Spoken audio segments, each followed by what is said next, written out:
Okay, back from where we left. Actually, I've already recorded this uh,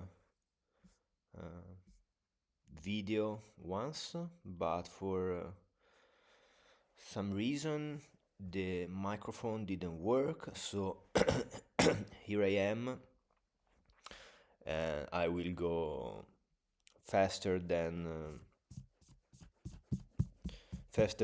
usual because I've already covered this material, but I want to record the video. I want to record the video. So let's start very quick. Example: square roots by Newton's method.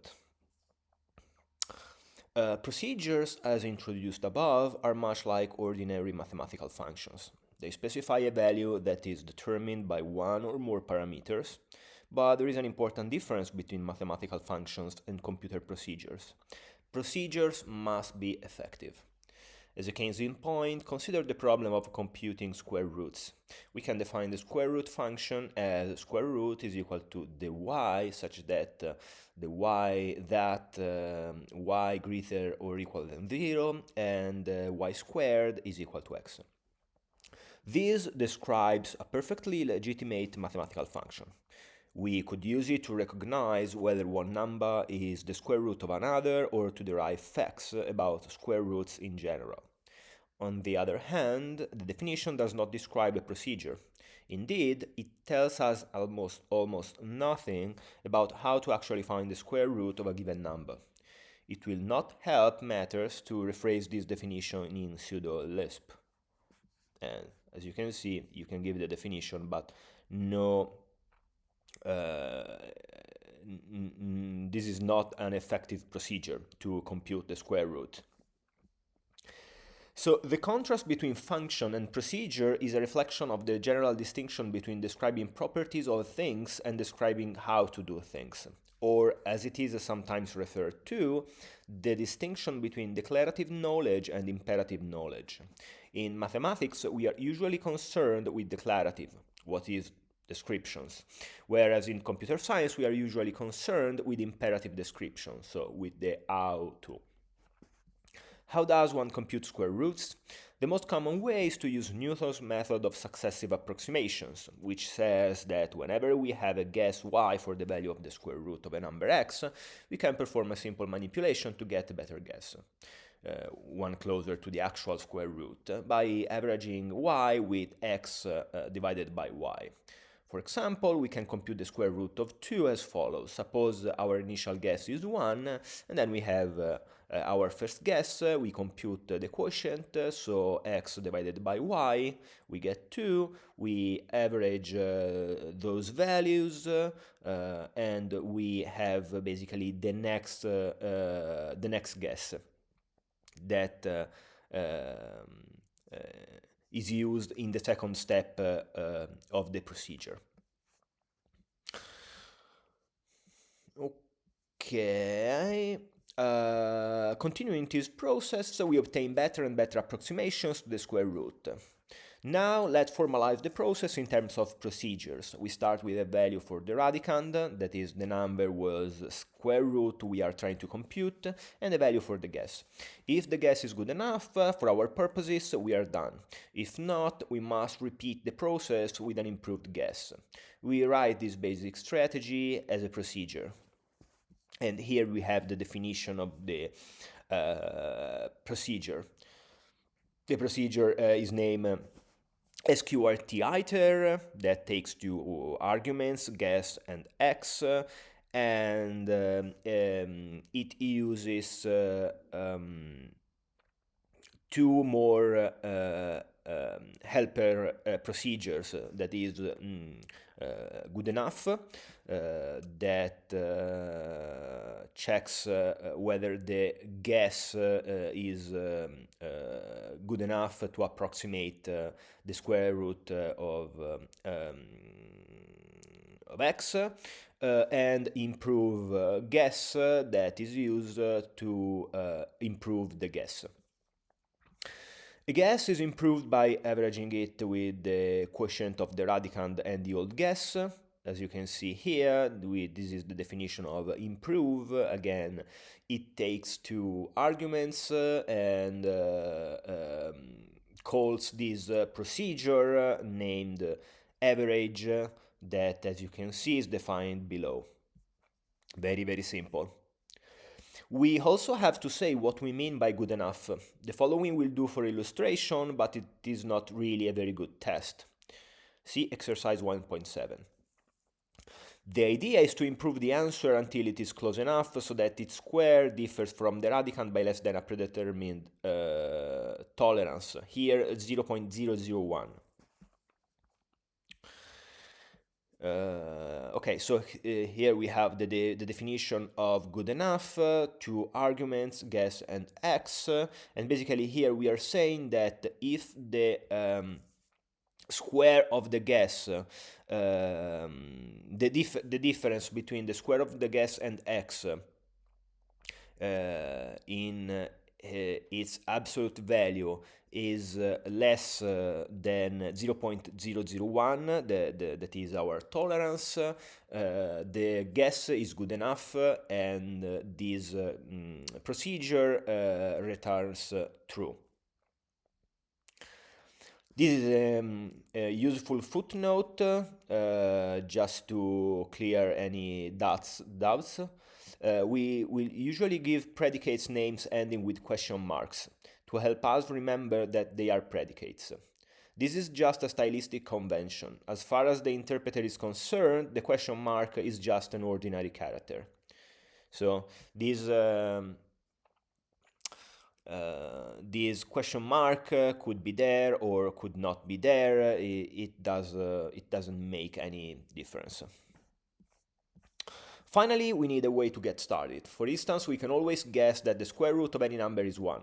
And so we can define an SQRT function that calls SQRT iter. If we type this definition to the interpreter, we can use SQRT just as we can use any procedure. So here we have a bunch of examples. As you can see, SQRT of 9 is not precisely 3, but we have some numbers here because we are dealing with an approximation with a given tolerance of 0.001. The SQRT program also illustrates that the simple procedural language we have introduced so far is sufficient for writing any purely numerical program that one could write in, say, C or Pascal. This might seem surprising since we have not included in our language any iterative constructs. So we didn't use loops that direct the computer to do something over and over sorry over and over again. SQRT iter, on the other hand, demonstrates how iteration can be accomplished using no special construct other than the ordinary ability to call a procedure. Here we have an example that we will skip for now. Another exercise about the good enough procedure, and another exercise related to Newton's method for cube roots. But let's go ahead with procedures as black box abstractions. SQRT is our first example of a process defined by a set of mutually defined procedures. Notice that the definition of SQRT iter is recursive. That is, the procedure is defined in terms of itself. The idea of being able to define a procedure in terms of itself may be disturbing. It may seem unclear how such a circular definition could make sense at all, much less specify a well-defined process to be carried out by a computer. This will be addressed more carefully in section 1.2. But first, let's consider some other important points illustrated in the SQRT example. Look at this beautiful procedural decomposition of the SQRT program. Observe that the problem of computing square roots breaks up naturally into a number of sub-problems. How to tell whether a guess is good enough, how to improve a guess, and so on. Each of these tasks is accomplished by a separate procedure.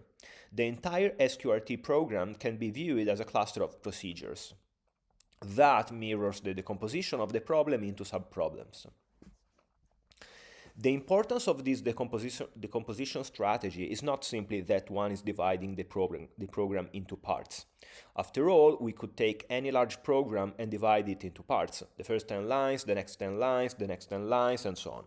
Rather, it is crucial that each procedure accomplishes an identifiable task that can be used as a module in defining other procedure.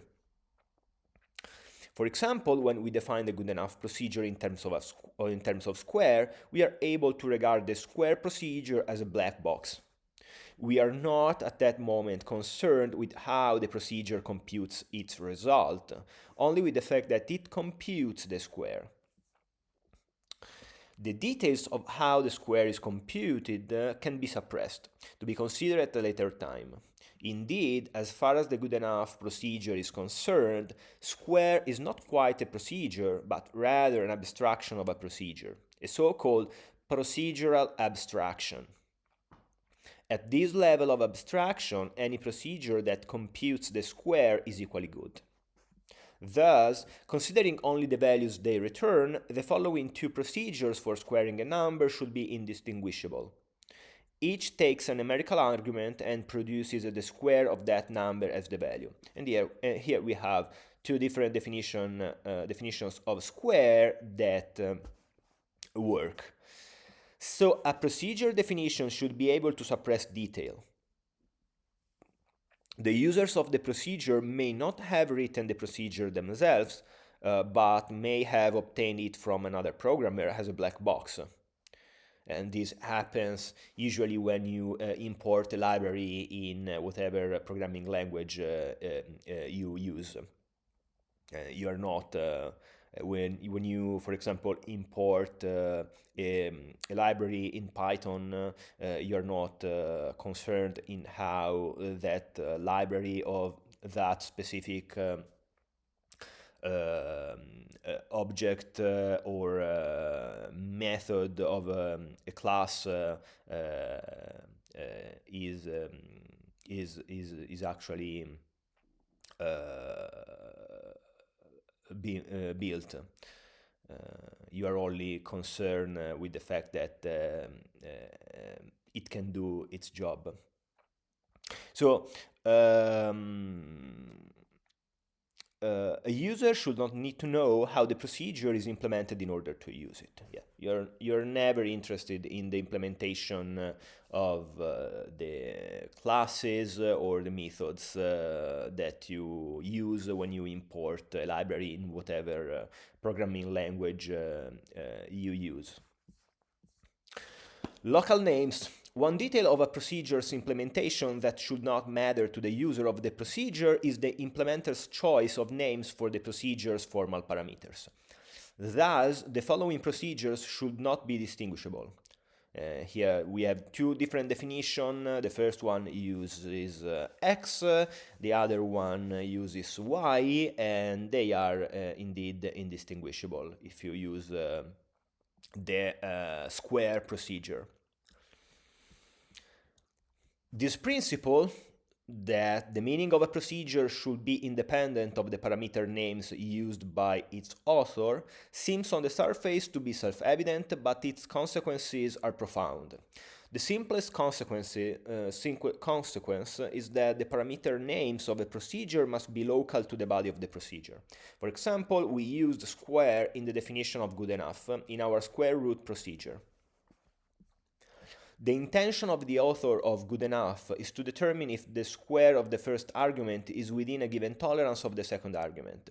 We see that the author of good enough used the name guess to refer to the first argument and x to refer to the second argument. The argument of square is guess. If the author of square used x as above to refer to that argument, we see that the x in good enough must be different x that one in square. Running the procedure square must not affect the value of x that is used by good enough, because that value of x may be needed by good enough after square is done computing.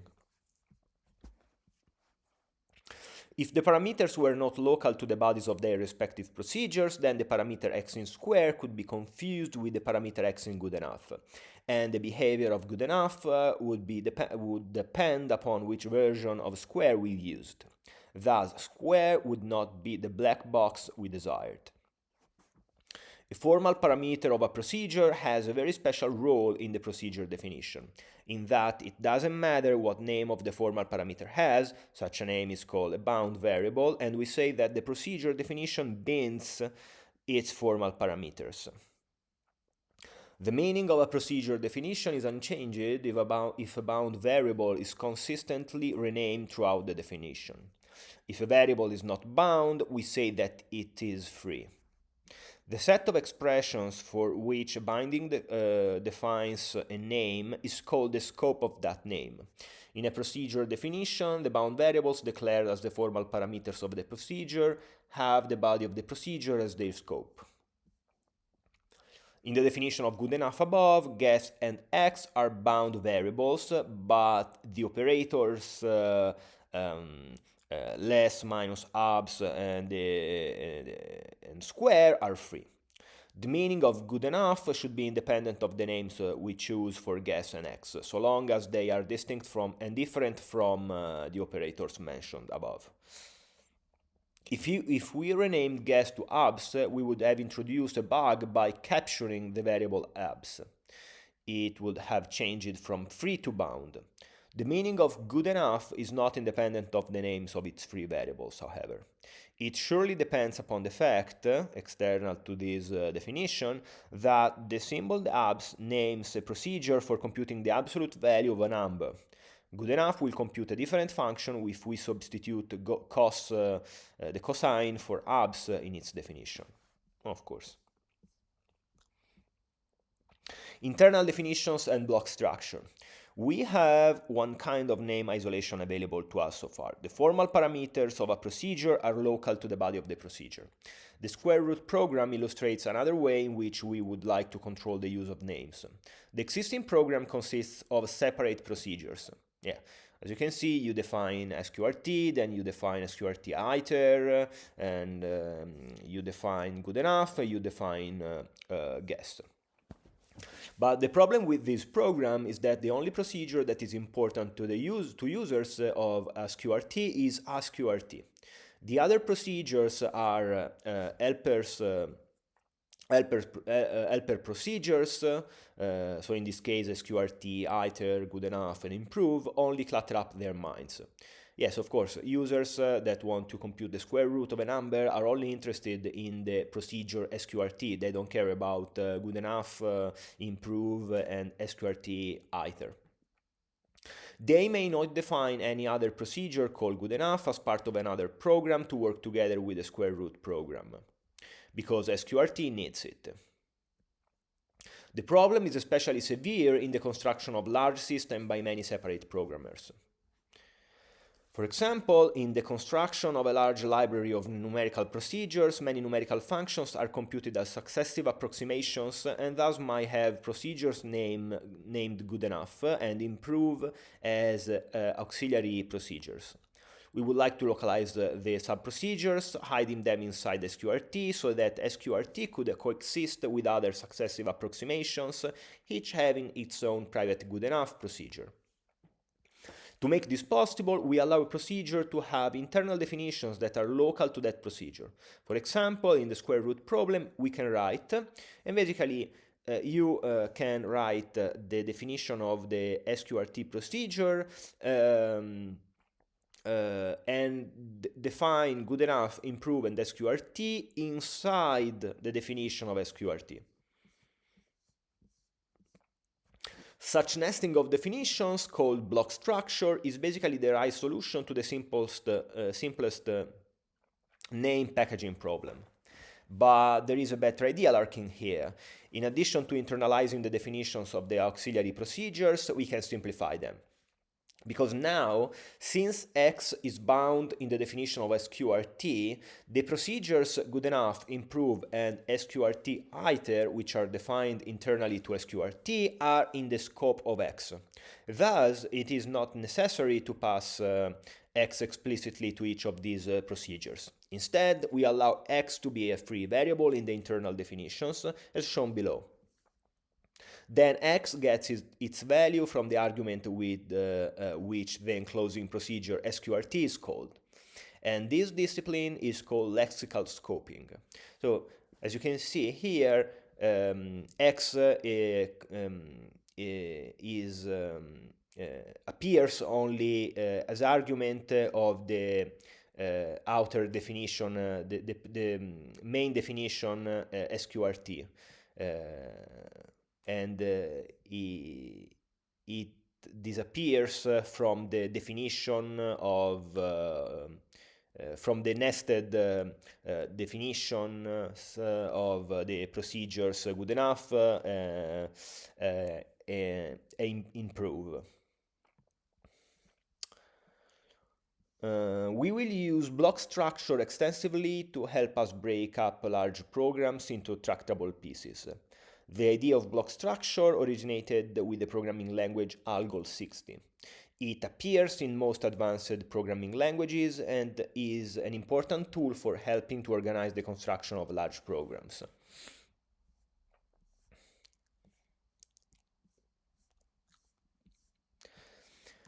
Procedures and the processes they generate. We have now considered the elements of programming. We have used primitive arithmetic operations, we have combined these operations, and we have abstracted these composite operations by defining them as compound procedures.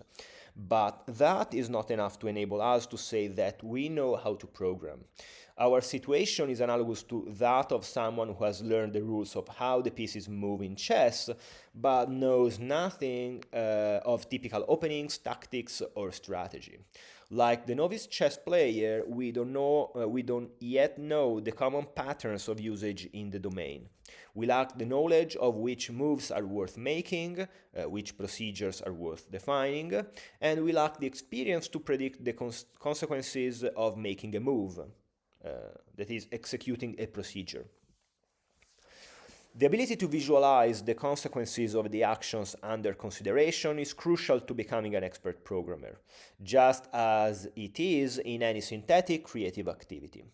In becoming an expert photographer, for example, one must learn how to look at a scene and know how dark each region will appear on a print for each possible choice of exposure and development conditions. Okay, let's keep all these analogies. A procedure is a pattern for the local evolution of a computational process. It specifies how each stage of the process is built upon the previous stage.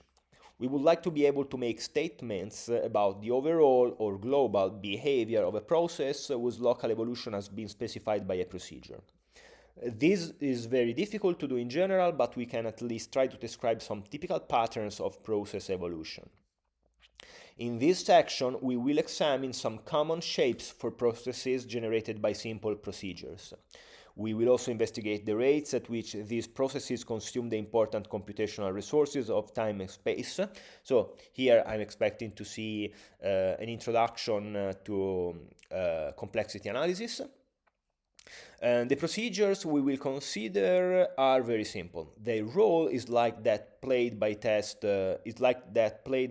patterns in photography, as oversimplified prototypical patterns rather than practical examples in their own right.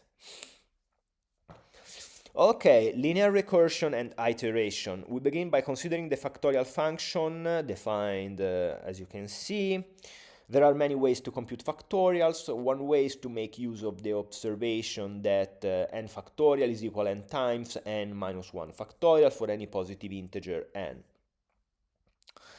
Thus, we can compute n factorial by computing n minus 1 factorial and multiplying the result by n. If we add the stipulation that 1 factorial is equal to 1, this observation translates directly into a procedure.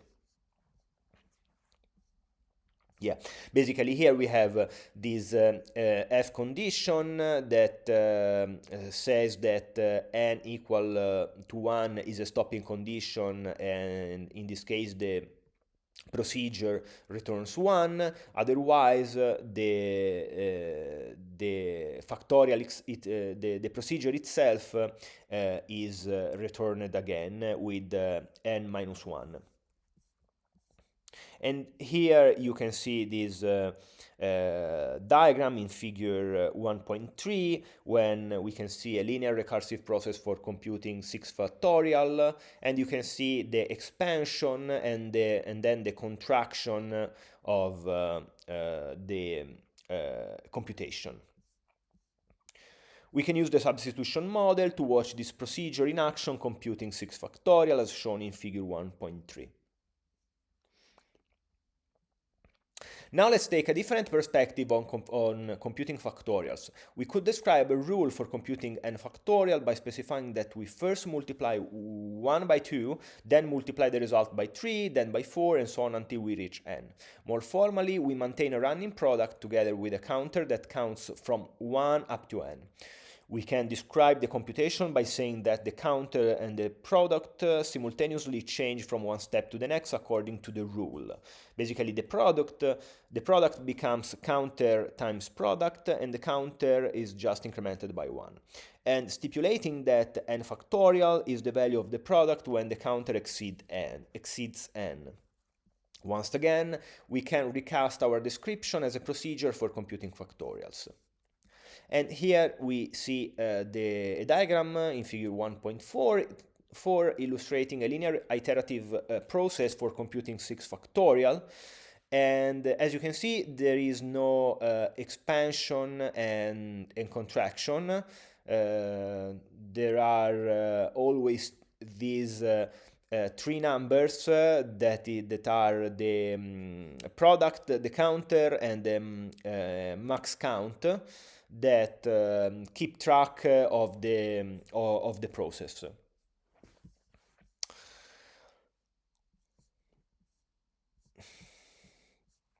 Compare the two processes. From one point of view, they seem hardly different at all.